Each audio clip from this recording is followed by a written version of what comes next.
Өзіміздің мамандар дайын болғаннан кейін атом электр станцияны өзімізде сала бастаймыз. Егер атом электр станциясының құрылысы 10 миллиард доллар болса, не үшін салынып жатқан, қай жерде екен ақпарат берілмейді. Ең бірінші рет АЭС-ке қатысты референдум қайда және қай жылы өткізілді. Австрияда 1978 жылдың 5 қарашасында. Елде атом электр станциясын салу туралы жаңалықты ести сала халық бірден наразылыққа шықты. Ақыры билік референдум өткізуді шешкен. Австрияның 1.576.839 адамы атом электр станциясы үшін дауыс берсе, тағы 1.606.308 тұрғын бұл бастаманы құптамады. Десек те Австрияда 6-шы АЭС салынды. Жақында бізде де референдум өткізіледі. Бұл жолы АЭС салу мәселесі халық талқысына салынып, түзеліп, күзеліп, бір мәміле шығарылады. Осы тақырыпты мен, Мейрамгүл Салқынбаева, шетел журналистермен бірге жан-жақты сараптадық. Видеоны соңына дейін қарасаңыздар, өздеріңізге пайдалы ақпарат аласыздар. Сәлем баршаңызға, біз бастаймыз. Атом электростанция. Атомная электростанция. Атом электростанциясы.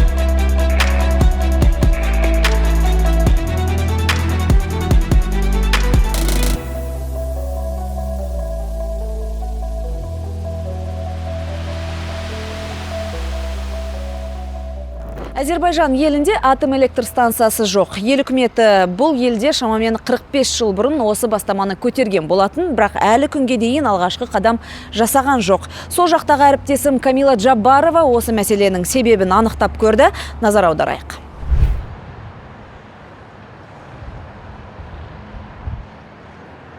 Azərbaycan çoxdandır ki, атом энергетикасын дамыту, сондай-ақ бейбіт атомды ғылыми мақсатта пайдалану мүмкіндіктерін Әзербайжан бұрыннан зерттеп келеді. 1980 жылы Навай ауылында атом электр станциясының іргетасы қаланды.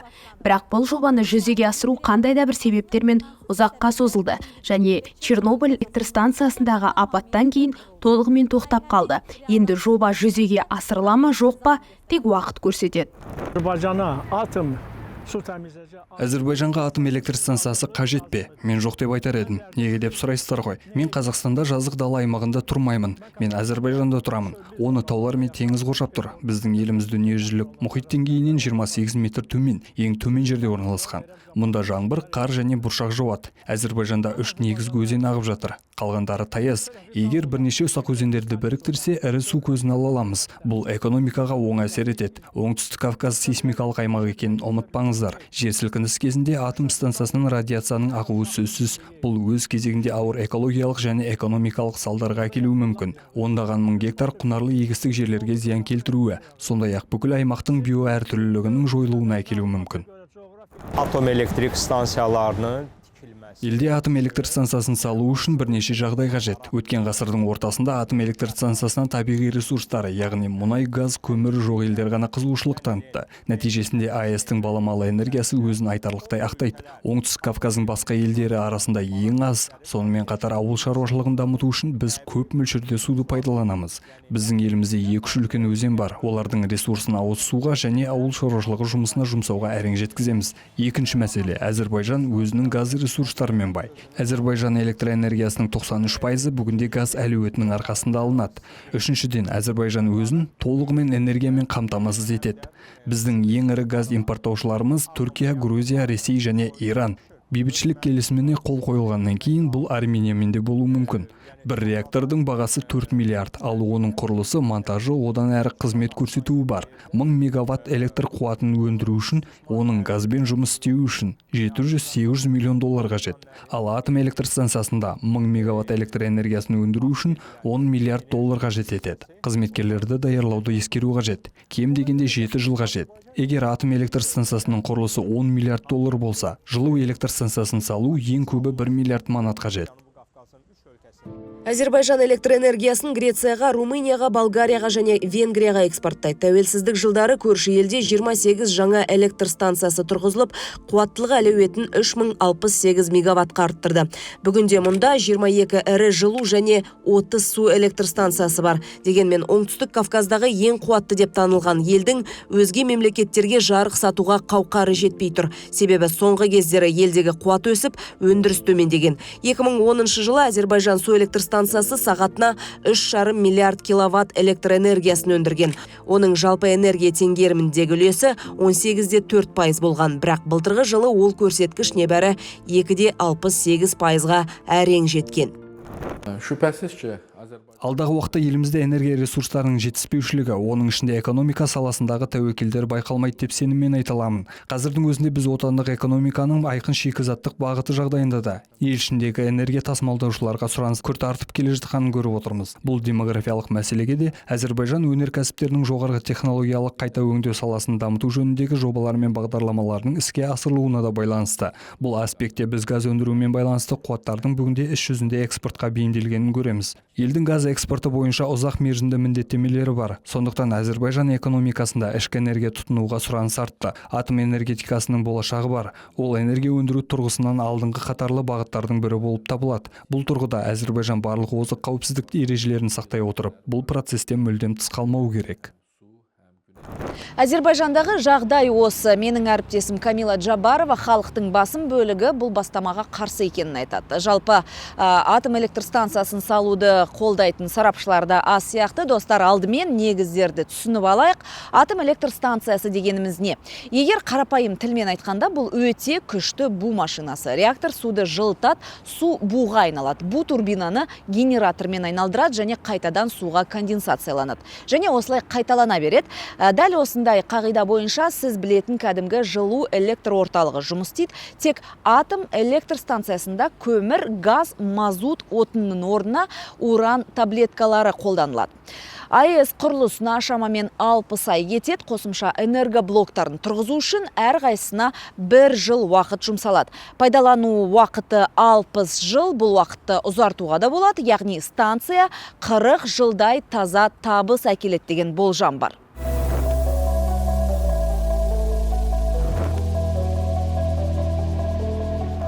Қырғызстан энергия тапшылығына байланысты 3 жылдық төтенше жағдай режимін енгізді. Мемлекетте су көлемі азайып, су электр станциясының өндірісі күрт төмендеген. Генерацияның тозуы, электр энергиясына сұраныстың өсуі тағы бар. Ел үкіметі былтырғы жылы қысқа мерзімде жасыл генерациясын өңдейтін зауыт құрылысына жер учаскелерін бөлген, бірақ ол жерде 3 жылдың ішінде стратегиялық маңызы бар нысанды салу мүмкін емес дейді сарапшылар. Қырғызстанда жағдай жыл сайын ушығып барады. Былтырғы жылы қыс ортасында жылу электр орталығы істен шығып, Бішкектегі ондаған үй жылусыз, жарықсыз қалды.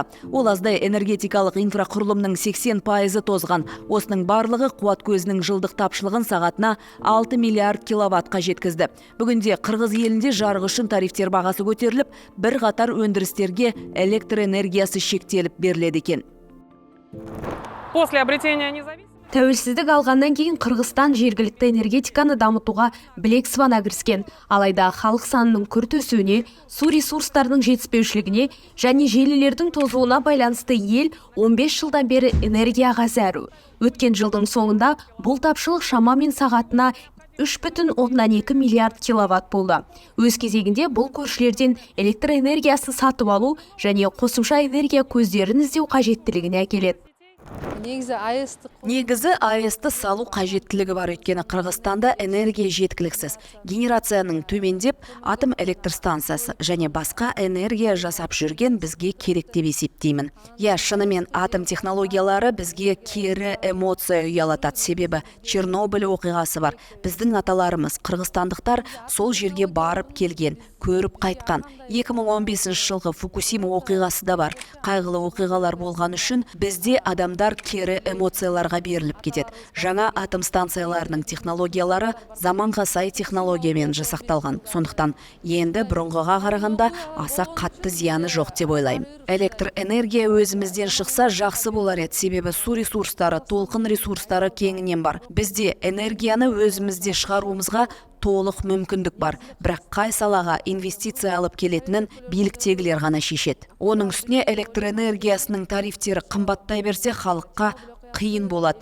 Егер энергия көп болса, қайсы бір көзден болса да, қалай өндірілсе де бізге пайдасы мол деп есептеймін. Власти Кыргызстана Қырғызстан билігі энергия тапшылығы мәселесін шешу үшін шағын су электр, күн және жел станцияларын салуды көздеп отыр. Алайда ірі энергетикалық нысандардың құрылысынсыз электр қуатының тапшылығын толықтай жаба алмасы анық. Атом электр станциялары салынса, елдің мұздардың маусымдық еруіне тәуелділіктен босатып, ауыл шаруашылық иелерінің суару мәселесін шеше алар еді. Бірақ біз ойлағандай бәрі жаман емес, кейбір елдер сол қауіпті нысанды кеңінен қолданады. Мәселен, АЭС саны көп Ресей халқы 38 энергия блогы бар 11 атом электр станциясының ортасында өмір сүріп келеді. Осы елдегі әріптесім Кирилл Кривошеев радиоактивтік қалдықтар қауіпсіздігі саласының маманынан сұхбат алды. Бірге тыңдайық.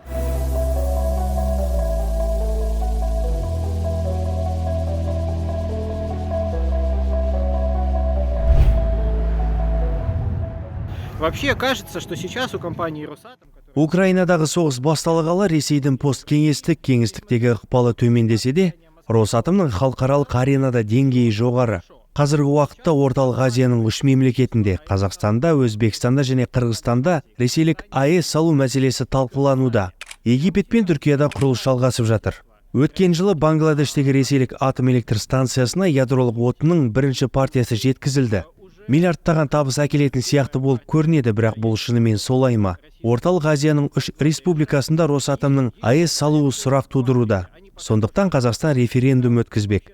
Халықтың атом электр станцияларының қарсылығын пандемияда вакцина енгізуден бас тартқан және 5G мұнараларын қиратқандармен бірдей дейді. АЭС прогресс ұраны шындық па, насихат па? Ядролық энергияның ақылға қонымды баламалары бар ма?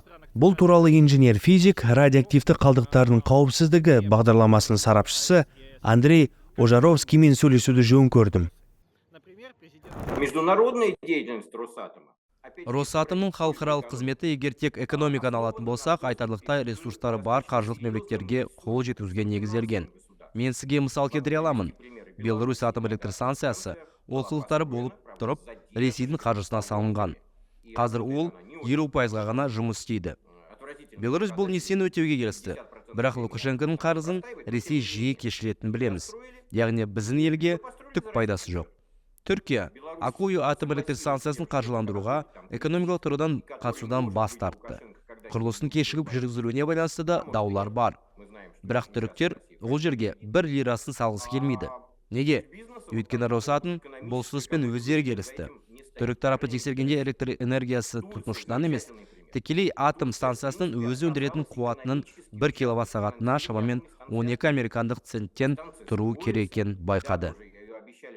Атом станциясы өзін-өзі ақтау тиіс. Ол үшін Росатом энергияның бағасын Түркиядағыдан 3 есеге қымбат сатуға мәжбүр. Яғни Росатом Түркиядағы атом электр станциясын тәуекелге барып салды десек, қателеспейміз. Өйткені апаттар мен радиоактивті қалдықтармен байланысты барлық қаржылық тәуекелдер ресейліктердің мойнында болады. Андрей Ожаровский Қасым-Жомарт Тоқаев халыққа АЭС құрылысы бойынша референдум өткізу дұрыс шешім дейді. Жалпылықтық пікір талас тудыру үшін екі жақтың да пікірі тыңдалуы керек сөзінше. Поэтому мы сидим, ждем. Беларусьтегідей Ресей 90% төлесе, содан не қарызы өтейді, не аздап қайтарады. Росатом дәл нені ұсынаты белгісіз. Сондықтан осы нақты сәтте осы қызметтерді алушы, сатып алушының нақты елі үшін бұл тартымды болып көріну мүмкін. Бірақ мұның артында технологиялық тәуелділік жатқанын түсінуіміз керек. Жергілікті жердегі кен орнынан уран қазып, бірден атом электр станциясына жеткізіледі деген теріс ұғым. Ол үшін АЭС-қа қажетті отын шығаратын зауыт керек. Отынды байыту керек. Оның бәрі әскерилендірілген, әсіресе халықаралық бақылауды қажет етеді. Қазақстан мен Өзбекстан жанармай шығаратын зауыт сала алмайды. Оның үстіне мұндай зауытты нөлден салу өте қымбат. Бұл ресейлік энергетикалық ресурстардың жеткізілетінін білдіреді. Ол аздай атом электр станцияда жұмыс істейтін техник оператор мамандарды даярлау проблема емес. Өйткені түп-түбінде қосалқы бөлшектер Ресейден әкелінген. Маман, демек ол технологияны меңгерген болуы мүмкін. Күрделісі ол техника бұзылып қалса, сізге ресейлік шеберлерден басқа ешкім көмектесе алмайды. Модернизация қажет болса, амалсыздан Росатомға жүгінесіз. Өйткені ол жалғыз жеткізуші. Мысалы, Венгрияның Росатомға тәуелділігі қазіргі таңда өте жоғары. Орталық Азия елдерінде Росатом жобаларын сыбайлас жемқорлықпен ілгерілету қандай да рөл атқаратынын жақын арада білеміз. Менің түсінікше, Қазақстанда атом электр станциясы азаматтар жалпы халықтық референдумда қабылдамайынша салынбайтыны анық айтылды. Бұл өте дұрыс шешім. Референдум биліктің нақты қысымында өтуі мүмкін екенін түсінемін. Нәтижелер өзгеруі мүмкін. Бірақ референдум қоғамға келгенде олардың екі жағында да сөйлеуге платформа бар екенін көрсетеді. Идея спрашивать. Бірақ шамасы ядролық оптимизм дәуірі аяқталып келеді, және мұны кем дегенде Ресейдегі атом электр станцияларында электр энергиясын өндіру динамикасын көрсетуге болады. Және бұл құлдырау Росатом компаниясының болжамы бойынша бірнеше жылдар бойы және жалпы әлемде жалғасады.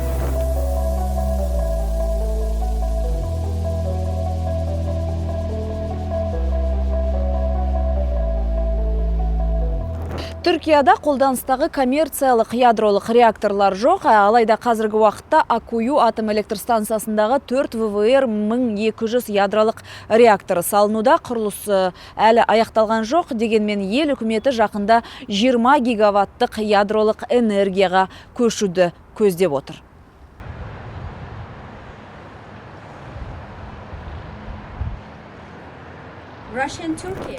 Ресей мен Түркия 2010 жылы Аккую атом электр станциясын салуға келісті. Бұл атом электр станциясы Түркиядағы сал, иелік ет, пайдалану қағидаты бойынша салынып жатқан алғашқы атом электр станциясы. Түркия атом электр станциясын салу үшін арнайы алаң берді. Ал Ресей атом электр станциясын жобалау, салу, пайдалану және техникалық қызмет көрсету бойынша міндеттемелерді өз мойнына алды. Сонымен қатар Мәскеу шығындар мен тәуекелдерге жауап береді. Түркияда салынып жатқан атом электр станциясы елдегі бірінші болады. Бұл Түркияны энергияны пайдаланатын елдер лигасына шығарады. Түркия 85 миллион халқы бар үлкен ел және оған энергия, электр қуаты қажет. Бұл жаңа электр станциясы Түркияда 10 түрлі провинцияларда 12 миллионнан астам адамды электр қуатымен қамтамасыз етеді. Бұл жаңа электр станциясы алдағы 10 жылдықтарда Түркияның электр энергиясына деген қажеттілігінің шамамен 10% қамтамасыз етеді. Аккую әлемдегі ең ірі салынып жатқан алаңдардың бірі. Бұл Түркия үшін өте маңызды қадам болады. Барлығы 4 қуат блогы болуы керек. Мерсинде жерорта теңізі жағалауындағы алғашқы энергоблоктың құрылысы 2018 жылы жергілікті бюрократия үшін Ресей мен Түркия арасындағы қарым-қатынаста қиындап кеткеннен кейін келісімшарт орнатылғаннан соң 8 жылдан кейін басталды. 2023 жылы ресейлік ядролық отын Аккую атом электр станциясына әкелінді. Пайдалануға беру 2025 жылға жоспарланған. Атом электр станциясын 2026 жылға дейін толық тапсыру жоспарлануда. Жоба 20 миллиард долларды құрайды.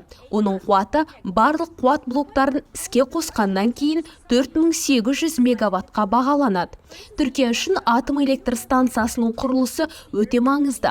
Өйткені елде көмірсутек ресурстары жоқ. Сондықтан ол газ бен мұнайдың 90%-дан астамын импорттап, тұтынылатын энергияның 72%-ын сатып алу керек. Аккую атом электр станциясы елдің энергияға деген қажеттілігінің шамамен 10%-ын жабады деп күтілуде.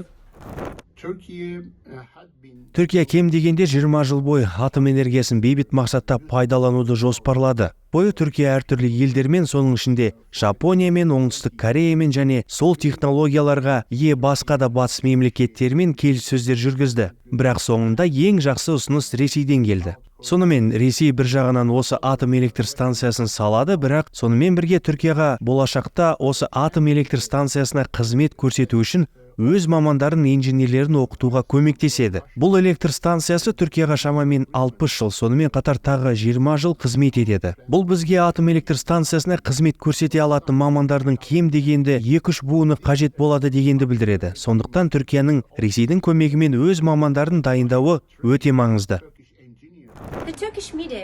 Түрік бағында биліктің жобаны еш талқылаусыз, референдумсыз атом электр станциясын салу туралы шешім қабылдағаны сынға алынды. Сондай-ақ бұл атом электр станциясын тек елдің ұлттық мүддемен тұрғызу қажеттілігін негіздегені көптен айтылды. Тіпті түрік халқы бұл жағдай Ресейдің ықпалын арттырып, Түркия тәуелсіздігін жоғалтады деп қорықты. Түркияда Қазақстан АЭС салу бойынша референдум өткізуді жоспарлап отырғанын мұқият қадағалайды. Өйткені Қазақстан ядролық отын үшін уран мен басқа да компоненттердің үлкен қорларын иеленетін өте маңызды ел және атом энергетикасы объектісін іске қосқысы келетін әлемдегі кез келген ел Қазақстанмен өзара іс-қимыл жасауы тиіс. Сондай-ақ Қазақстан Түркияда Аккую атом электр станциясының құрылысын мұқият қадағалап отыр. Өйткені егер жақын арада өтетін референдум Қазақстан үкіметінің атом электр станциясын салу ниетін мақұлдаса, бұл олар үшін ерекше үлгі бола алады. Қазақстаннан келген сарапшылар тобы Түркияның тәжірибесін зерттеу үшін Аккую құрылыс алаңына барды. Түркия мен ақш арасында жақында келіссөздер өтті. Нәтижесінде бауырлас елге американдық шағын модуль реакторларды жеткізілетін болды. Заманауи технологиясы жақын арада әр түрлі мақсаттар үшін электр қуатын және басқа да ресурстарды өндіре алады. Түркия тек Ресеймен ғана емес, Оңтүстік Кореямен де байланыста. Болашақта 2-ші және 3-ші АЭС салуды жоспарлап отыр. Егер атом электр станциясының экологияға әсері туралы айтатын болсақ, бүгінде әлемде 100% экологиялық таза энергия өндіретін бір нысан жоқ. Кез келген электр станциясын салу үшін ресурстар жер қойнауынан алынатын ескерсек, экологияға белгілі бір мөлшерде залал келері анық. Сонымен қатар АЭС пайдалануда радиоактивті ластану, реакторларды салқындату үшін судың едәуір мөлшерін жұмсау қажеттілігі сияқты проблемаларды да ұмытпауымыз керек. Бірақ энергия тапшылығы күн сайын өткір мәселеге айналып барады. Сонымен атом электр станциясының құрылысын қалай жүргізу керек, мамандарды қалай даярлау керек, осы сұрақтардың жауабын бізге бүгін техника ғылымдарының докторы, академик, профессор Сахи Дүйсен Мырзахметұлы жауап беруге тырысады. Сәлеметсіз бе, Дүйсен Мырзахметұлы? Бізге сұхбат беруге келіскеніңіз үшін көп рахмет айтам. Дүйсен Мырзахметұлы, атом электр станциясы осы біздің елде пайда бола қалса, оның құрылысын қалай жүргізу керек? Құрылыс жағынан маған айтып берсеңіз, өйткені қазір мысалы соңғы су тасқынынан кейін халық арасында үрей одан сайын күшейді. Сондай-ақ Алматы жақта көп зілзалалар болып жатады, жер сілкіністері. Сондықтан құрылыс осы табиғат апаттарына төтеп бере алатындай АЭС-тің құрылысы қалай жүргізілу керек? Сұрағыңыз өте орынды. Негізі біздің Қазақстанда атомный электростанция салынған әлі ондай мынау немізде біздің Қазақстанның тарихында әлі жоқ. Бәрі болашақта болып тұр. Ол үшін негізі Қазақстанда бізде ғылыми зерттеу институты бар.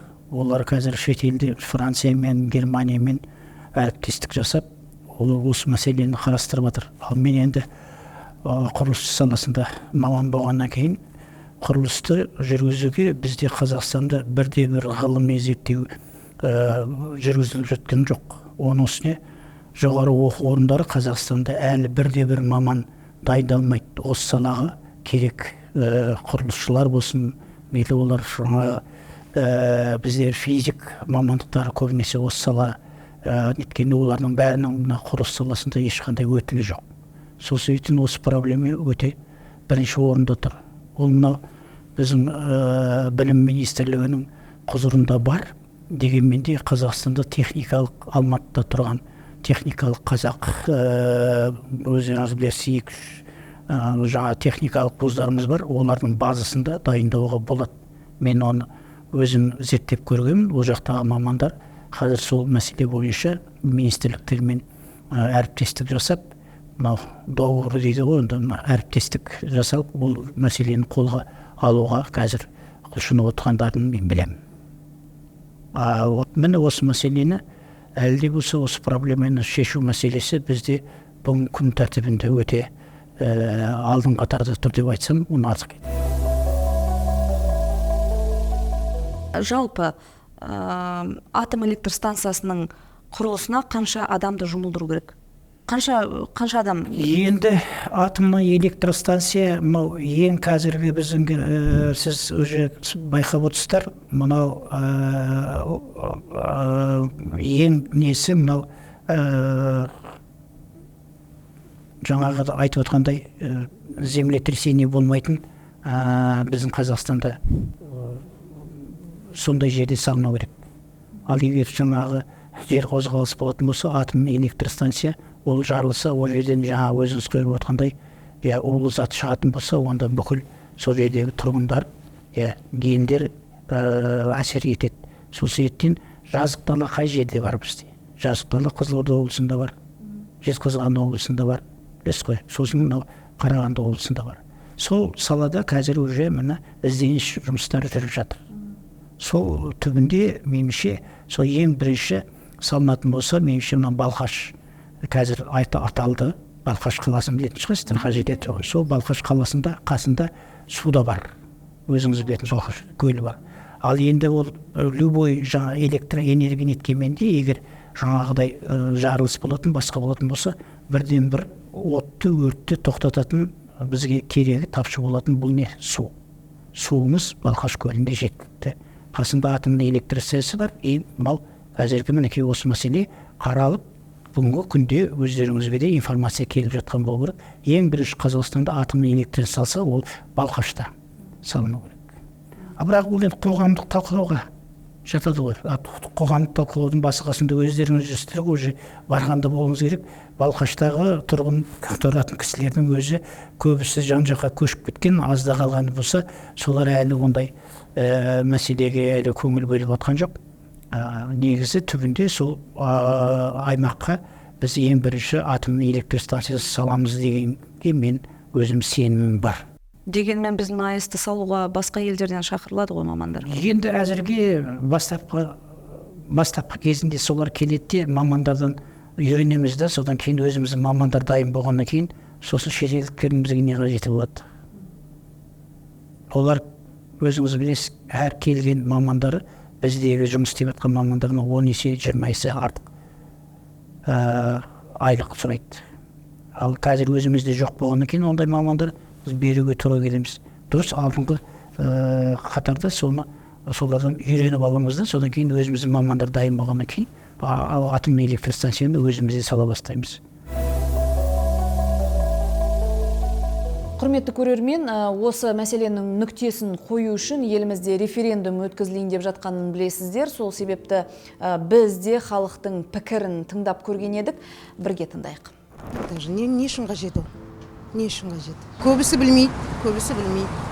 Не үшін салынып жатқан, қай жерде екен ақпарат берілмейді, теледидардан да берілмейді.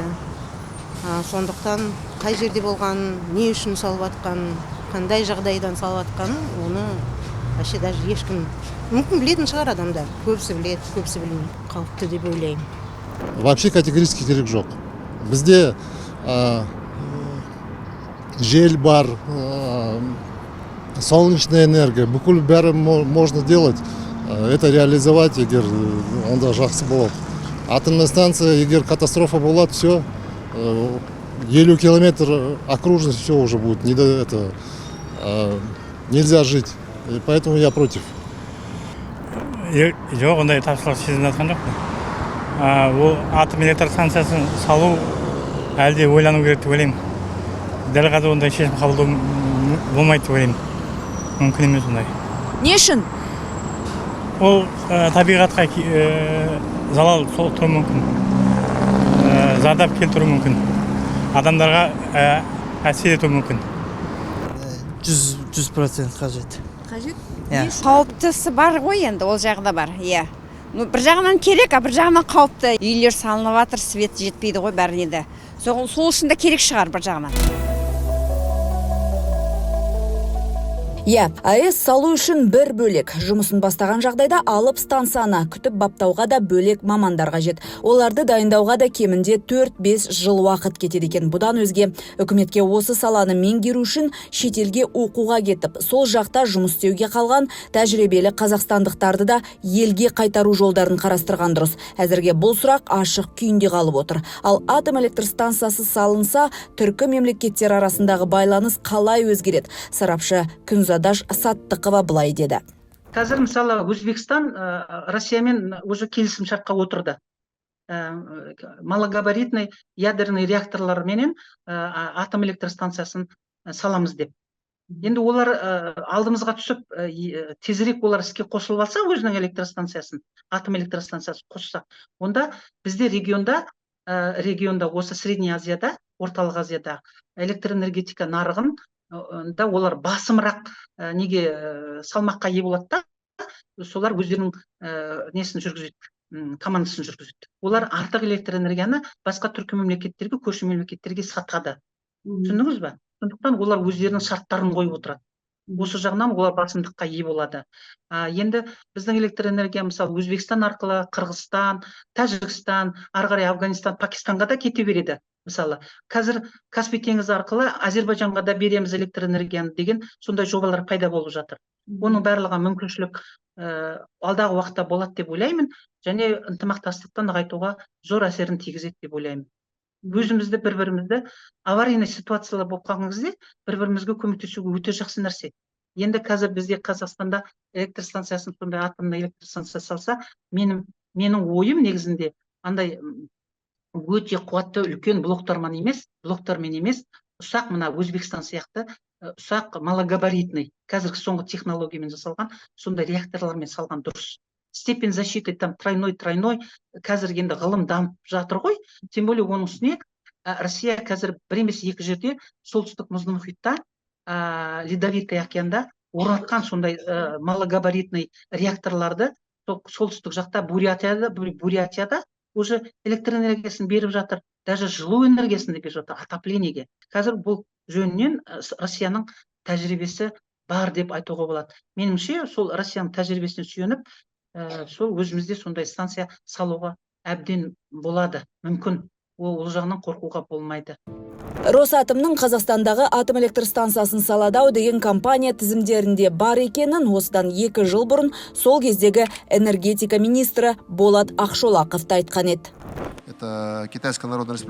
Қытай Халықтық Республикасы, Оңтүстік Корея, Франция және Ресей Федерациясы да бар. Осы 4 мемлекеттен қазіргі кезде таңдап жатырмыз. Бұл құпия емес. Бүгінгі таңда әлемдегі энергоблоктардың жартысынан көбін Росатом технологиясымен салынған. Ал энергия тапшылығының шарықтау шегі 2050 жылға келеді. Қазірдің өзінде әлемдегі 195 елдің 70%-ның күні қараң боп тұр. Оның ішінде Иран, Түркменстан, Грузия және Еуропаның бірқатар елдеріндегі жағдай мәз емес. Менің ойымша, экономикалық мүдде экологиялық мүддеге қарағанда әлде қайда маңыздырақ. Сонау 2019 жылы Қасым-Жомарт Тоқаев АЭС құрылысы туралы референдум өткізу мәселесін көтергеннен кейін ешбір ақпарат алмаған халықты да түсінуге әбден болады.